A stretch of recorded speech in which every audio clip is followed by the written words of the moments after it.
Hello everyone, welcome to Zexus development. In this video, we are going to install a modern HUD into our FiveM server. So without any further ado, let's get to the installation process. So this is the HUD which we are going to install into FiveM server. I'll put the link in the description below. You just scroll down over here.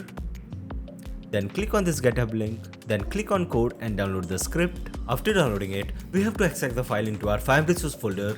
So I'll be extracting it over here. Just like this. Now rename the file and remove the main from the name. Now open the file, then go to config.lua.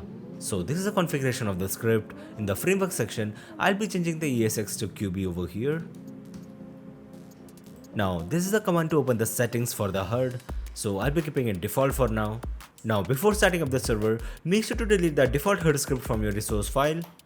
Just like this. So that's it for the installation part. Now let's start the server. So we are in a server now and this is the look of the HUD over here as you can see. Now let's open the HUD menu. For that we just do type /HUD and this is the HUD menu over here. From here we can change the color of the HUD.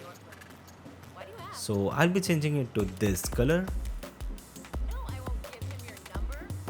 After that click on save. As you can see the color has been changed now. And from these options you can turn off any status as you like. So I'll be keeping them on. Now let's spawn a vehicle. In the vehicle, the HUD will look like this, as you can see.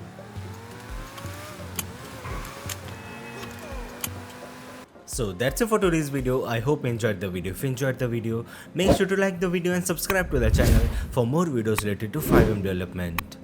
Goodbye.